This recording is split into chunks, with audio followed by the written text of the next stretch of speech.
What is going on, Wellness Gang? Welcome back to Embodied Wellness Radio, a podcast framed around making women healthy again. What is up, gang? Denon and Sarah here from Embodied Wellness Co. And today is going to be an info-packed episode. So grab your pens and paper and let's get started. Now, I know a lot about gut health. Sarah knows a lot about gut health. But when it comes to talking about gut health in combination with a new topic that's only been coming up, I feel like in the past couple of years, mitochondria, that's where things get a little bit sticky. Many of us remember mitochondria from grade 10 as the powerhouse of the cell, and that was about the extent of my knowledge on mitochondria until about a year and a half or 2 years ago. I heard somebody talking about it on a podcast and was like, this is going to be a really big area of research in the up and coming years. And it really has been popping up, and I'm so stoked to share and to understand more about just how integral mitochondria is for our health. Yeah, so today we're going to be joined by Roland Pankewich to dive into this topic. And Roland is an expert on all areas of health. And trust me, when I say an expert, I mean like Roland was quietly, I would say, one of the brightest minds when it comes to the health industry in general, even though he's quite modest about it and he probably won't admit it. If you're watching the video, you could see how modest he is in his face right now. That's so funny. And honestly, even like being praised by one of my mentors, Ben Pekulski, as being one of the smartest people he's ever met. And I thought that was quite a praise on a podcast that I heard. But Roland's traveled the world speaking and educating on all topics of health, starting even Canada's one of the first health optimization clinics, and works with high-performing individuals, including business owners and professional athletes, to help find optimal health and performance in their lives.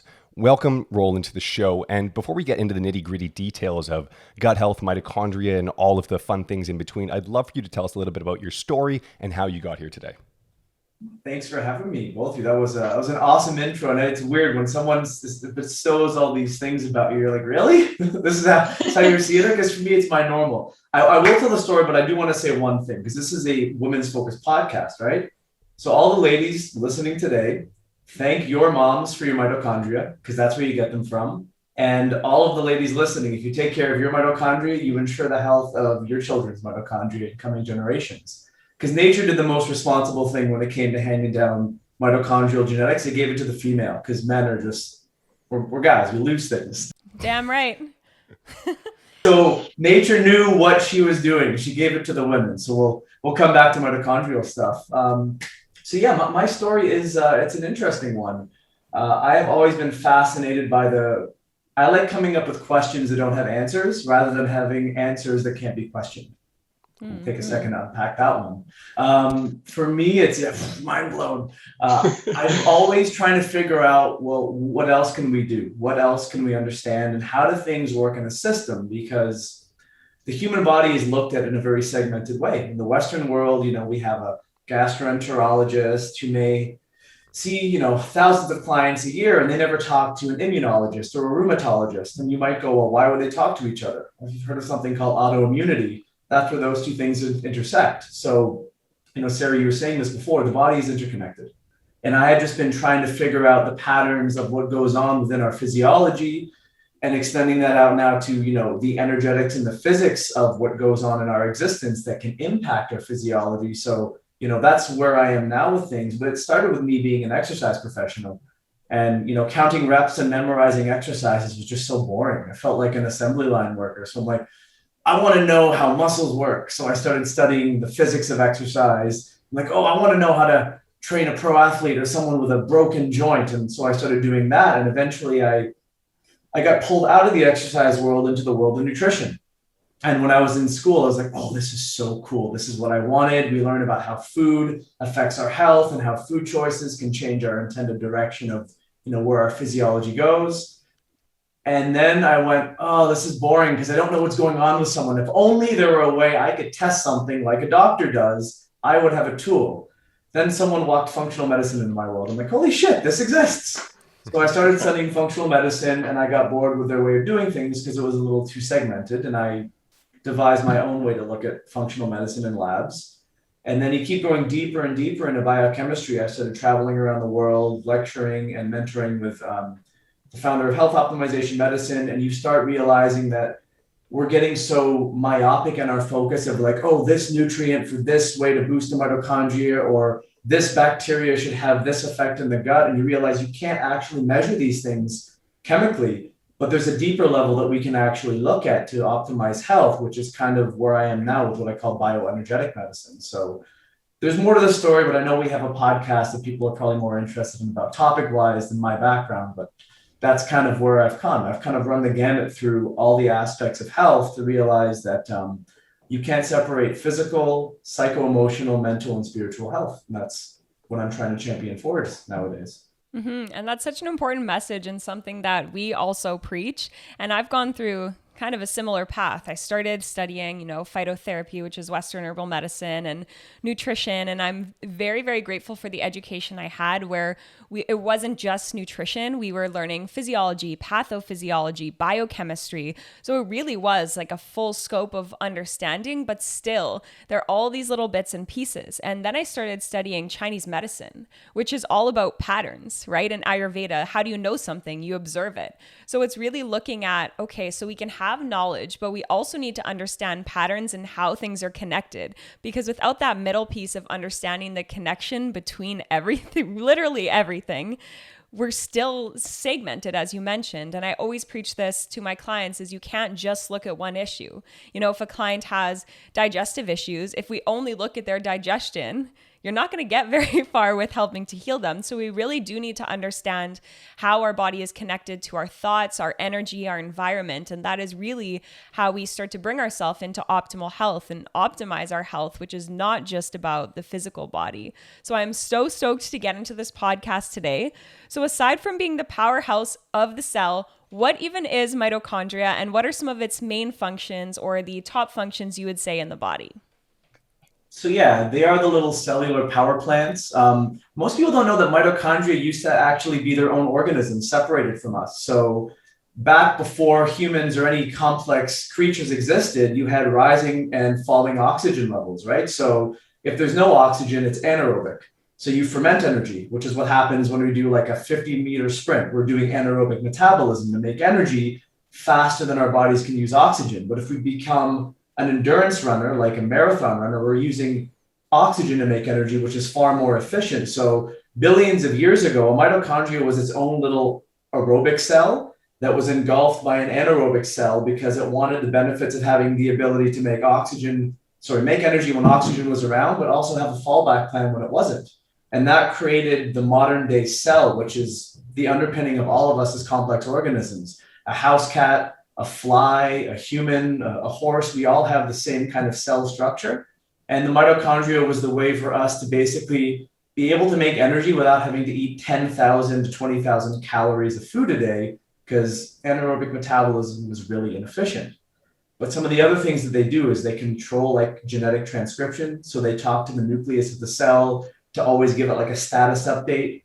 When our cells are infected by a virus or a bacterial pathogen, they're the ones that kind of put the cell on high alert to make the inner environment so inhospitable so a virus can't insert its DNA in our own nucleus and replicate.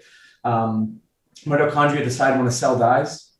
And they also communicate systemically through different metabolites that they secrete. So they're a way of kind of like always checking on the health status of our body from a cell, but that cell evolves out to a tissue, which goes to like an organ, then us, the whole organism. So our systemic health and our ability to prevent the development of disease is directly correlated to how healthy our mitochondria are. Kind of like the quarterbacks, if you will. It's not the nucleus isn't the one that's in charge. It's kind of these guys who determine everything because without energy, nothing else matters. So what happens, let's say, if there is a dysfunction in the mitochondria? What breaks down and what do we start to run into? So anything that creates mitochondrial dysfunction compromises energy metabolism. And I think it's important to set the tone that people think energy is like a Red Bull or a coffee. That's stimulation. You can be stimulated by giving yourself caffeine or nicotine or something, but energy in my mind is the body having enough energy resources to perform any function. So you never have massive lulls of chronic fatigue.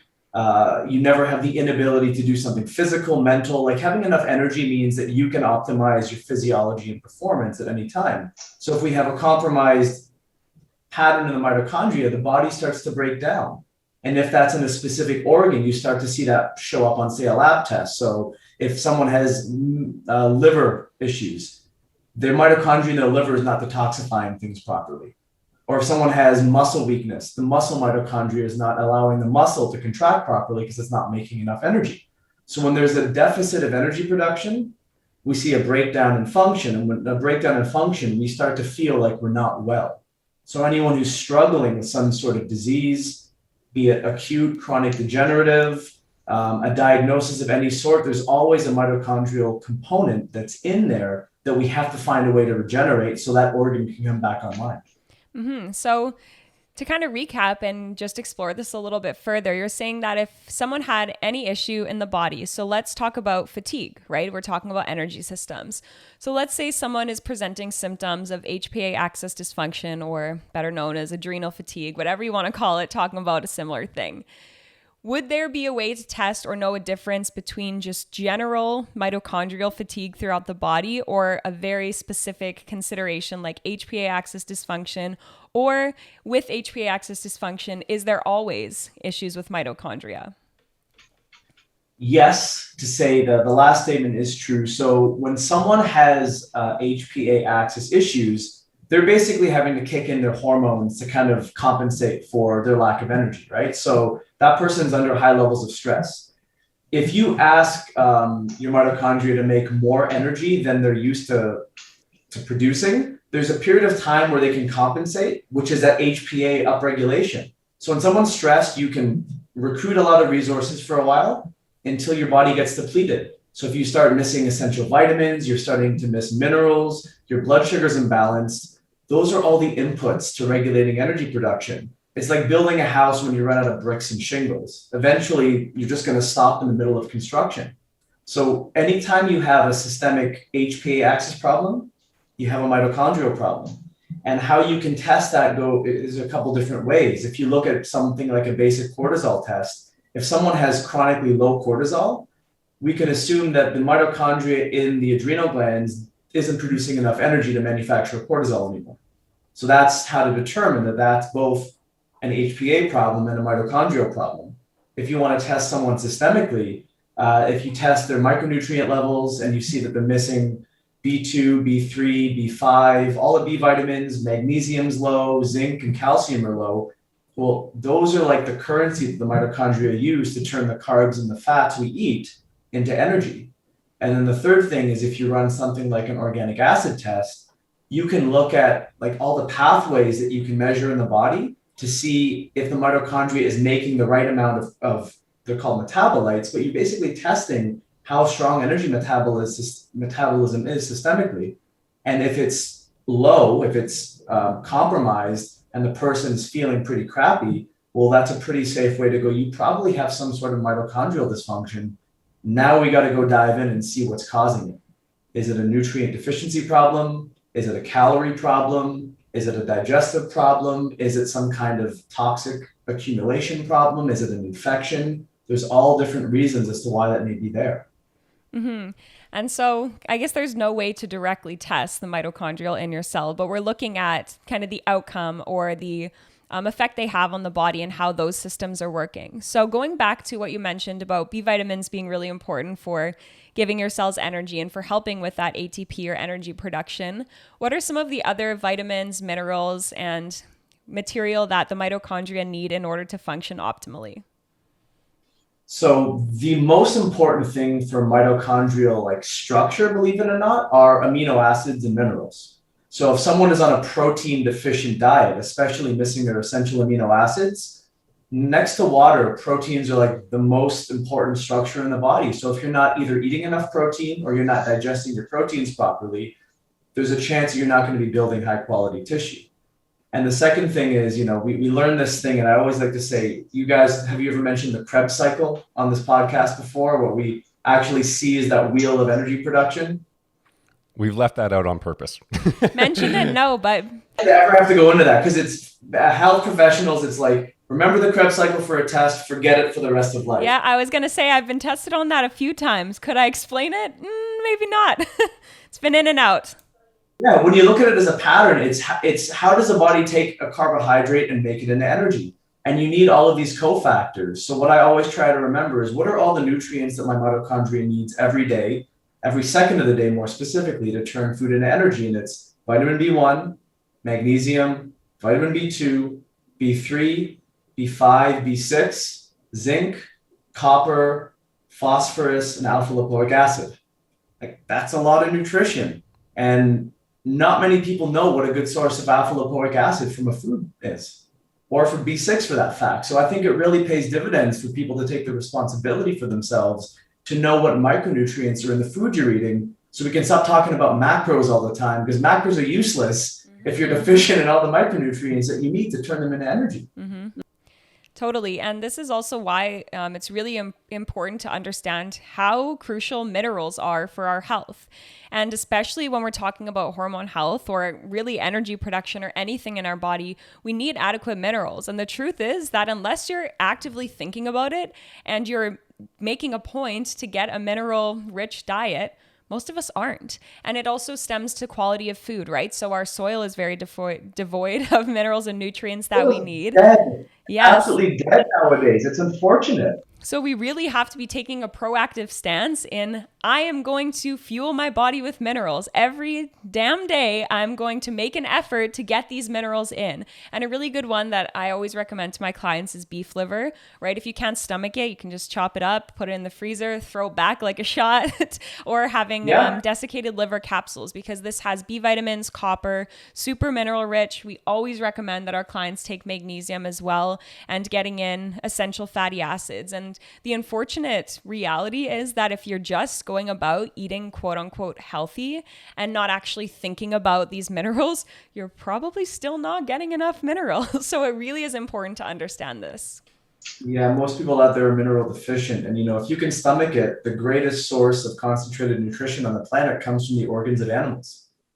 So, if you want to grind it up and stuff it in a sausage or put it in a burger patty, or I don't know, like hide it any way you can if you can't fathom the idea of what you're eating.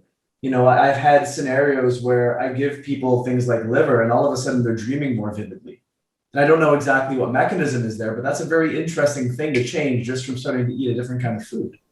Even in the animal kingdom, they understand the importance of eating other animals' livers and internal organs. For example, the wolf communities, what they'll do is when they kill maybe a deer or some sort of animal, the pack will eat the rest of the animal, but they will always leave the liver specifically for the pack leader, because they know it is the most nutritiously dense, and it's required for that person, or I guess that animal who's leading the pack, to make sure that they are number one in the hierarchy of the ability to lead what they're doing. So I think that's pretty interesting. And while we're on the topic of nutrition and eating food, in recent years, there's been a lot of solid evidence that shows the constant communication between our mitochondria and our gut bacteria. So can you explain a little bit how poor gut health can lead to mitochondrial damage, or vice versa?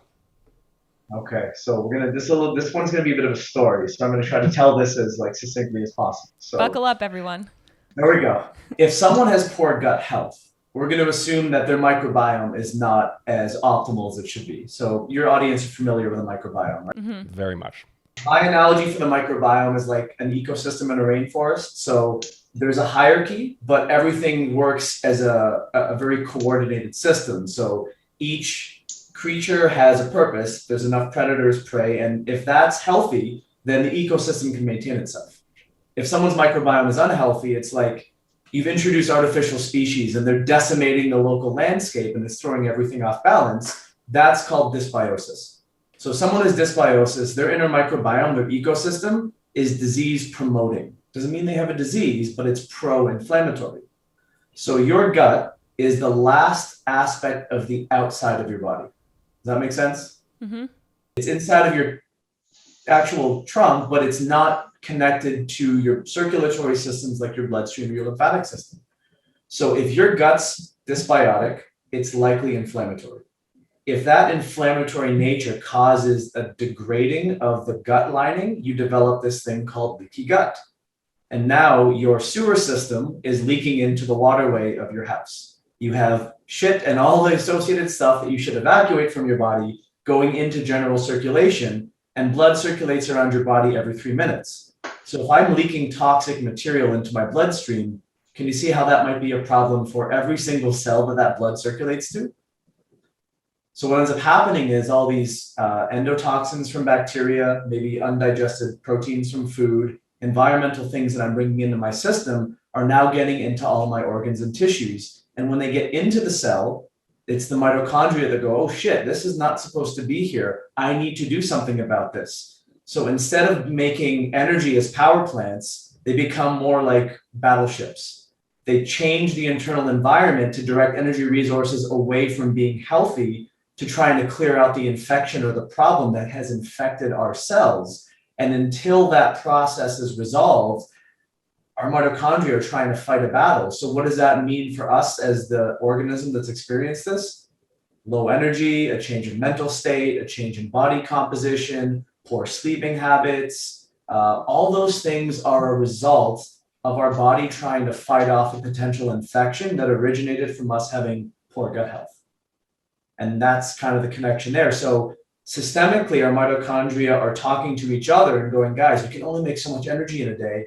We need to take all available resources and dedicate it to supporting the army rather than all the other aspects of society. And then unfortunately, people walk around with this stuff feeling like absolute garbage all day. They'll go to the doctor, they'll run a blood test, like nothing's wrong with you, it's all in your head. It's something that's called subclinical that you can't measure. And you can put all the supplements in to try to compensate for that. I like using analogies. So imagine you're trying to put out a fire. You know, Sarah's trying to put out a fire and Devin's just throwing gasoline like a shit disturber on the other side. You're keeping that fire alive. That's literally me. It would be the other way around. I know you. I know exactly what you do. Like, well, this bucket's full of water. I promise you. But basically what's happening is you have something driving the inflammation and you're trying to deal with dousing the flame, but you've not cut off its fuel source. And that's the infection that may be coming in from your dysbiosis driving your leaky gut. Mm-hmm. And this is also goes a little bit deeper because if your gut health is off, you're not what you eat, you are what you would digest and absorb. So then you're also not digesting and absorbing the nutrients that you need to fuel your mitochondria who are trying to put out this flame. So now we also have kind of two sides of the coin, right? So our mitochondria is on overdrive, probably trying to deal with these issues from our intestinal permeability. And we're also not getting enough nutrients to the mitochondria to make energy or to fuel this fire. And another really common symptom or manifestation of intestinal permeability is autoimmune conditions or immune system dysregulations, because if we have shit that's not supposed to be in our blood coming into our blood, your body is like, alarm, set off the alarms, right? And so your immune system is on high drive. So can you explain to our listeners a little bit about the connection between mitochondria and immune health? Yeah, so when it comes to the concept of the immune system, there's some important perspectives I always like to teach people. It's the only system in your body that can heal you or hurt you. No other system has that opportunity. So in that context, if you have excessive energy resources going to your immune system, you're going to wear out your soldiers. Your army is going to start to fall apart. And if you start to fatigue them, your immune system basically protects what is you from things that are not you. So if they lose the ability to understand what is not you, then they start to turn on your body. And that's the concept of autoimmunity, where your immune system loses the ability to understand the proteins of the thyroid or the proteins of a pancreas or whatever the diagnosis of where that autoimmune condition is. You know, if it's lupus, it's, you know, connective tissue, for example. So when there's been enough stress, enough energy depletion, and enough dysregulation of the immune system, it finally gets to the point where it loses its ability to regulate, keeping yourself safe, and it just starts to turn on you. And it continues to drive that process unless we figure out what the stimulus of that was in the first place, which comes back to the gut and food. Mm-hmm. And we're actually super stoked because I'm doing my FDN certification right now. So in a few months, we're actually going to be able to offer mucosal barrier assessments for our clients, which is a really great way to kind of understand what's going on inside of the body that wouldn't show up on a lab test. So the last podcast we recorded was actually all about that, is clients feeling crappy. You go to the doctor. Hey, I think I have a problem. Can you test this? Now you're good. Everything's normal. Be on your way. It's all in your head. You're feeling crappy all the time? Too bad. You're not sick. Oh, you don't meet our standards of what's quote unquote normal. Be on your way. And it's really unfortunate because as we were talking about and discussing, there's so much that can be going on in your body that's not going to show up on a damn blood test. And it's not, even if it doesn't fit within the normal parameters, that doesn't mean that your body is in optimal health. So things like this are really important to understand and to open up the discussion of just how complex our body is. And a couple lab markers like TSH or CRP is pretty good because it can fluctuate quite rapidly based off of what's going on. But again, it's just like, oh, there's something going on, but we're not always able to get answers for the full depth of what's going on in our body unless you really understand just how deep our body goes and all of these other players. There was something I wanted to add as you were saying that. It just kind of piqued my interest. That's like, if your immune system is chronically under threat, which I believe most people are walking around with a chronic degree of heightened immune response, there's always some degree of inflammation. When there's some degree of unregulated inflammation, there will be degeneration. And at some point, the body will stop being able to compensate for that, and you will feel a symptom. And if a symptom goes on for long enough, you get to the point where you have dysfunction, and that dysfunction will be named in the context of a disease. And you said something that's so true. Just because you go to the doctor and they say you're not sick, it doesn't mean you're healthy. It just means you're not sick enough to have a test come back to prove it. There's all kinds of in between. If people want black and white in health, they got into the wrong industry.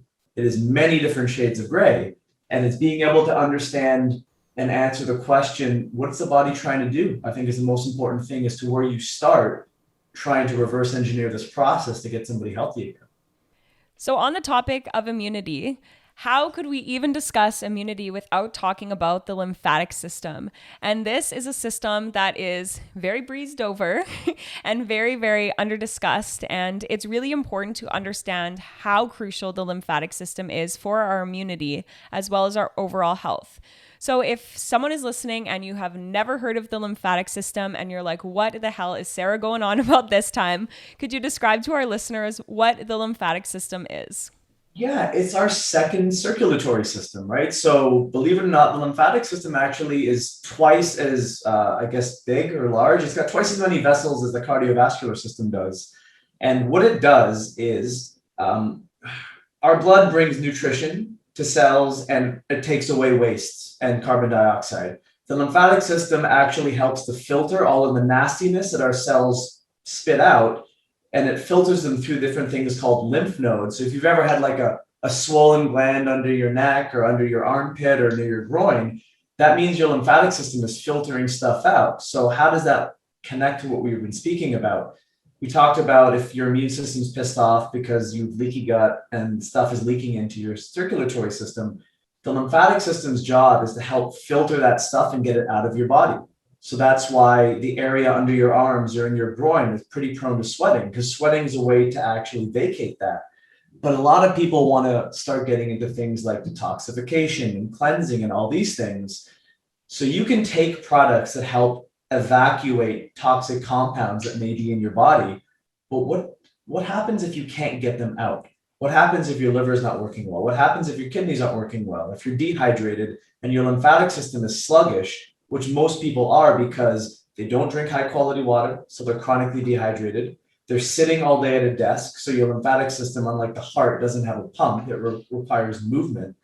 And the third thing is, if your lymphatic system is sluggish, it's not going to allow the filtration to happen properly. It's just going to keep everything in, and you're going to agitate your immune system even further. So if you don't support your lymphatic system with hydration, good quality diet, which is kind of a foregone conclusion, being outside and getting light, like letting the sun hit your body or getting some red light, some infrared light therapy, and getting regular exercise, your lymph is going to become stagnant. And have you ever gone to like a nature area where you see water just sits and becomes stagnant? All kinds of nasty shit grows in the water. Water needs to be moving and dynamic. The body's the same thing. You know, the planet and us are very interconnected. So if we have a circulatory system that's not moving, we're not getting stuff out of our system. And what's the sign of that? We have like edema, we're holding liquid. If we have like weird body odor, if we have weird taste in our mouth, if our sweat's gray, if we go into a sauna, it's a sign that our body has a whole bunch of toxic compounds that it wants to get out, and our organs aren't working well. So it's pushing it out by any means necessary. So a lot of people who get cystic acne in those compromised areas of the body, in women, it's especially important because of the use of antiperspirant, the use of bras. It really jams up the lymph nodes near the breast tissue. And I believe one reason breast cancer is so prevalent is because stagnant lymph holds a lot of toxic material that if it doesn't get out, it just causes a local inflammatory response.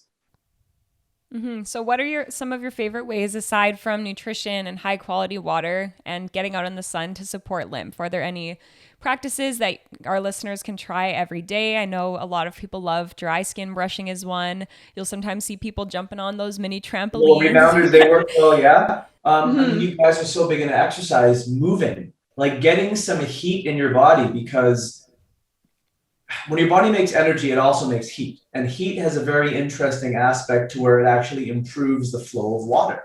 So if our lymphatic system is mostly water and exercise stimulates heat to be built up in our muscles, well, our muscular system is totally interconnected with our lymphatic system. So it's going to help that flow even more. And if someone's up for it, an infrared sauna is one of the best things that you can use, providing that you don't have a condition that makes you very sensitive to externally hot environments, because again, that's going to cause a movement of fluid. It's going to cause sweating, and you're going to help evacuate some of that stuff. And I would say the third thing would be seeing a good osteopath. Like a traditional osteopath uses the dynamics of all the fluids in the body flowing properly to maintain health, because where things flow, energy goes. So you want to make sure that nature of flow in the body, which kind of relates to energy in like a TCM perspective, the chi, if it's not flowing, it gets stagnant, and stagnant energy is very harmful to our. Mm-hmm. And I want to circle back real quick to high quality water. We understand what high quality water means, but I'm sure some people heard that and were like, really?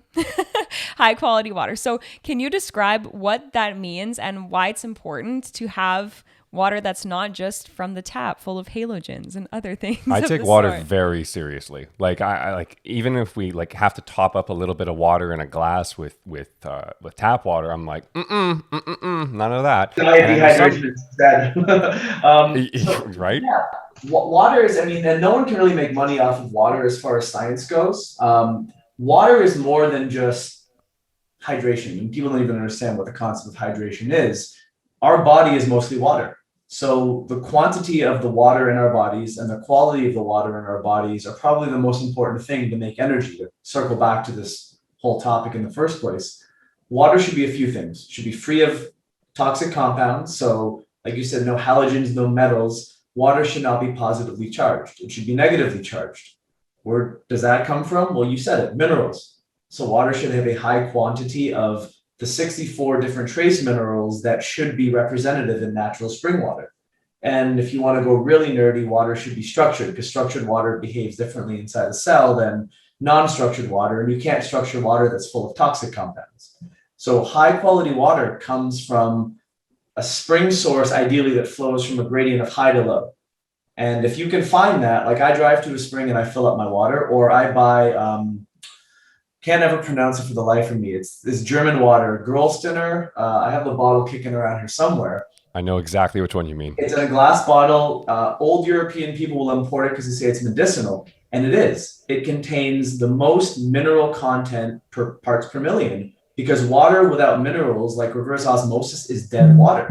If water is negatively charged, our blood is negatively charged. Our lymph is. The area inside a cell is negatively charged.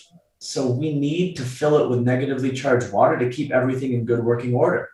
When we fill it with the opposite, that can be pro-inflammatory, because those compounds negatively affect normal cellular function.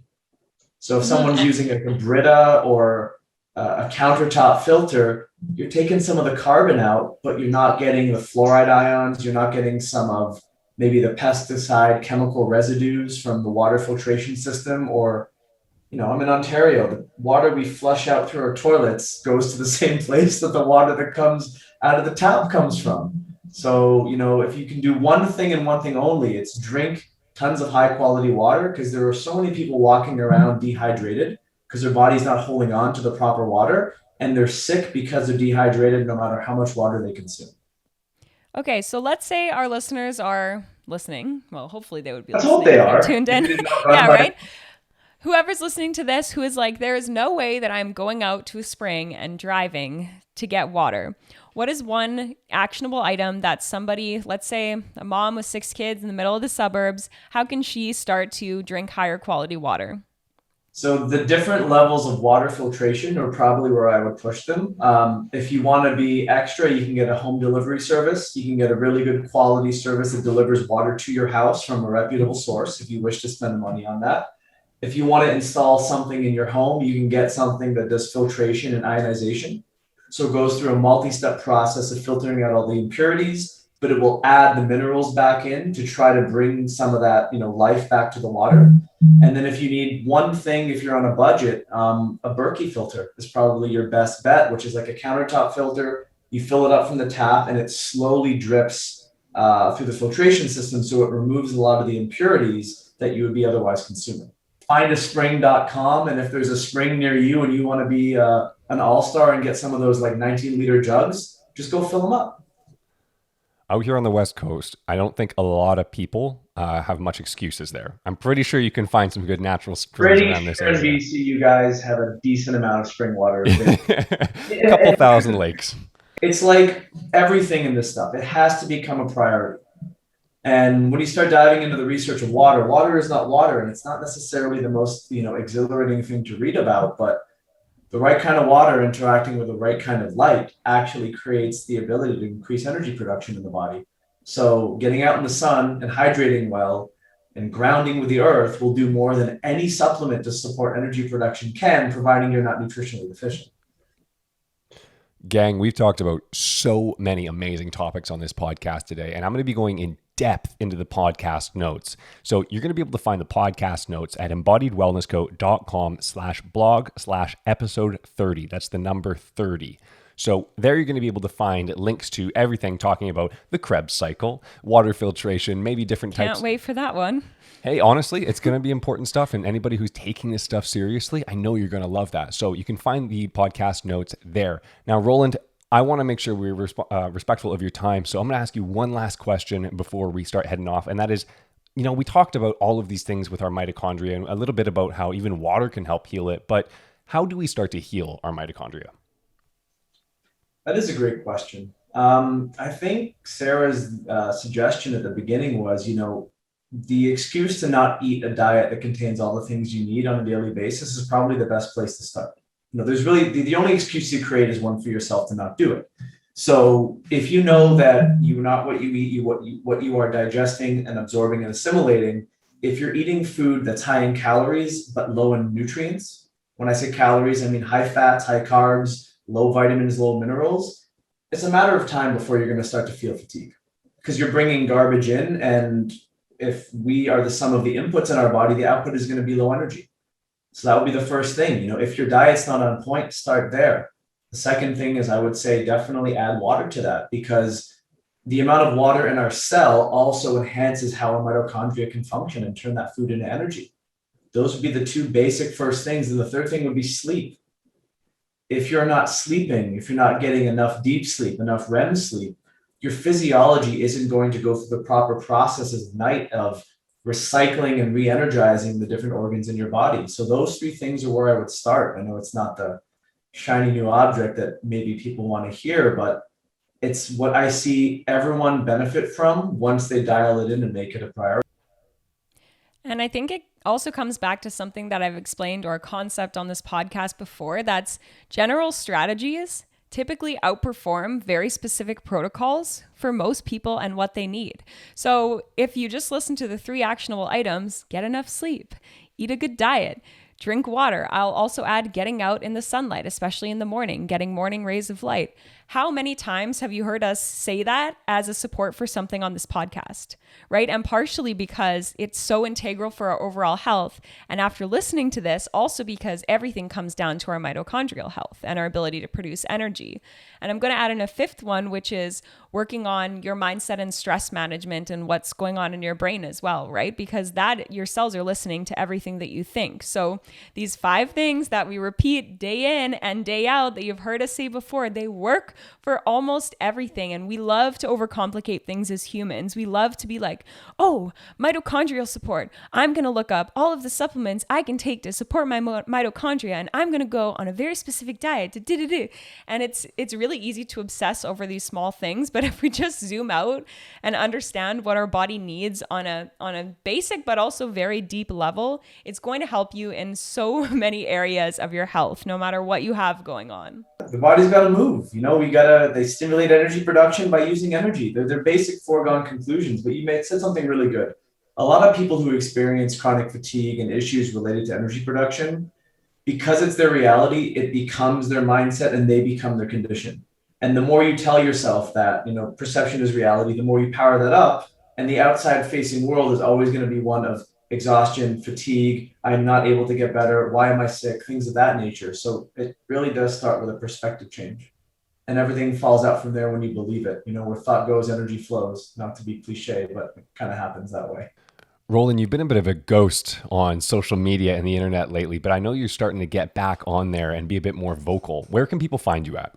I have been a ghost. I don't do the social media thing well because I don't. I'm on Instagram. I think just my full name, Roland Pankewich. If you just search me, there's only one. There's got to be only one. I'll link it in the podcast notes. Yeah, I've done other podcasts out there. I'm in the process of building out something from an education perspective and from a platform. So there are different organizations that I will be connecting with. That when I have them launched and as something tangible, I can let you guys know. But yeah, I'm on Instagram, and if you want to add me and if you want to ask me questions, I'm usually pretty good about responding because I just like this stuff. Yeah. Well, I'll tell you what, man, when it's time to launch those platforms, Sarah and I are going to be massive supporters of it. So I'd love to have you back on, and maybe we can dive into some other topics and begin to dive deeper into health in all kinds. So thank you so much for coming on the podcast again today, man. It has been a pleasure, and I can't wait for us to meet up again in person. Yeah, it'll be great. Thanks for having me, both of you. Thanks so much for tuning in. Thank you for listening to today's podcast. This podcast provides general information and discussions about health and related subjects. The information and other content provided in this podcast or any linked materials are not intended and should not be construed as medical advice, nor is the information a substitute for professional medical expertise or treatment. If you or any other person has medical concern, you should consult with your healthcare provider and seek other professional medical treatment. Never disregard professional medical advice or delay in seeking it because of something you may have heard on this podcast or any linked materials. If you think you may have a medical emergency, call your doctor or emergency services immediately. The opinions and views expressed on this podcast are of no relation to those of any academic, hospital, health practice, or other institution.